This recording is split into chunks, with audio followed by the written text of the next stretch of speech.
Catherine Fructus qui cette semaine s'intéresse à nos cheveux pour leur donner du volume. Elle a une recette pour ça aussi, Catherine. Eh oui. Et oui, il y a vraiment, il arrive un moment où les cheveux sont tout flasques. Le changement de saison, souvent. Il est temps d'aller chez le coiffeur, mais on n'a pas le temps, on n'a pas les moyens, enfin bon, bref.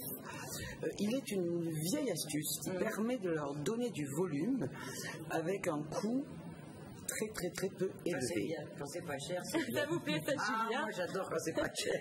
On mélange un verre de bière à 2 verres d'eau. Donc vous avez vu que ça coûte pas. De la brune ou de la blonde?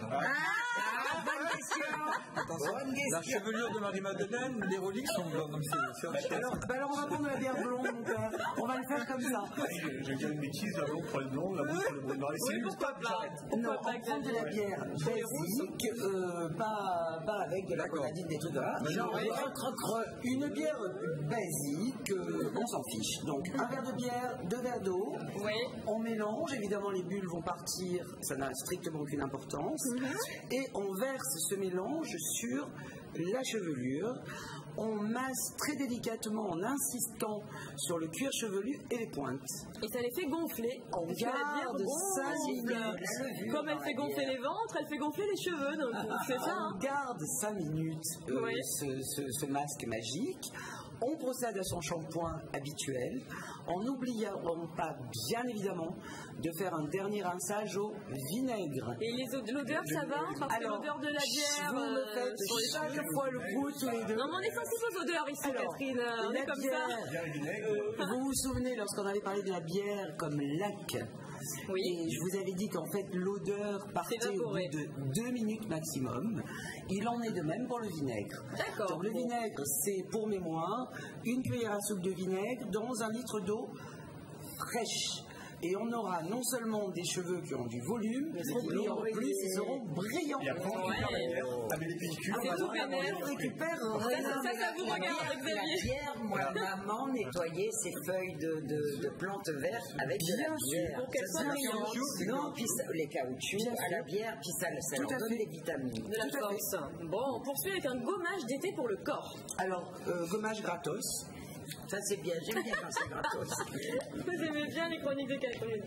Gommage gratos. À Marseille, on a tout pour faire ce gommage qui nous est précieusement offert par la nature. Lorsqu'on va sur la plage, on va au bord de l'eau, on prend du sable mouillé, celui qui est vraiment à côté de l'eau.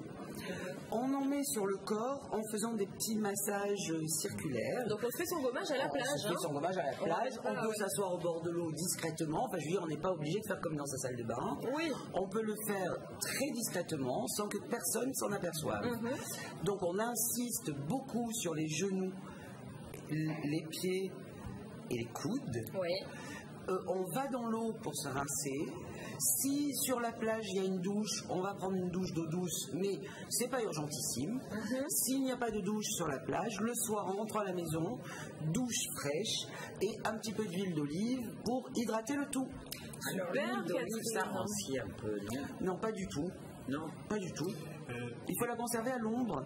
Et en plus, pareil, on la met sur le corps et ça sent pas l'huile. Ça sent pas une question d'importance. Question hautement importante. Quand on a fait le gommage, on peut se rincer quand même à l'eau de mer avant de rentrer. Enfin, je veux dire, on rentre pas avec le sable. Ça marche plus, quoi. Je l'ai peut-être mal dit. Donc, une fois qu'on a fini le gommage, on se rince dans l'eau de mer. Ah oui, d'accord. Si on a une douche à proximité, on prend une douche d'eau douce. Sinon, le soir, on prend la douche. Mais bien sûr, on rince. Alors la prochaine recette, Catherine, voici l'intitulé Hygiène et santé, entre parenthèses fruits et légumes. C'est-à-dire, on ne s'est pas parlé avant, je vous dis la vérité. Qu'est-ce qu'on va apprendre grâce à cette recette? Eh bien, écoutez, on va réapprendre des règles élémentaires de bon sens. Pour nettoyer les légumes. C'est-à-dire qu'aujourd'hui, on nous parle beaucoup des problèmes. De problèmes qui sont peut-être des faux problèmes, je ne rentrerai pas dans ce débat. Toujours est-il qu'aujourd'hui, lorsqu'on achète des tomates ou des salades, évidemment, elles n'ont plus de terre. Les tomates sont préparées hors sol. Elles sont plastiques. Elles ne savent même plus que normalement elles devraient pousser dans de la terre. Donc tous nos fruits et nos légumes sont si propres quand on les achète, qu'on a oublié ce que l'on fait depuis la nuit des temps, c'est-à-dire les nettoyer pour enlever les microbes. C'était donc ça, enlever les microbes des légumes. Donc, comment fait-on? quels que soient les fruits ou les légumes que l'on achète, on les met dans une bassine avec un petit peu de bicarbonate de soude que l'on dissout, évidemment dans de l'eau fraîche. On les laisse tremper quelques instants. On rince ces légumes et on fait un dernier rinçage avec de l'eau vinaigrée. Et ça s'est toujours fait. D'ailleurs, les légumes, je crois, cuisent plus vite. Tout à fait. Disait ma grand-mère. Tout à fait.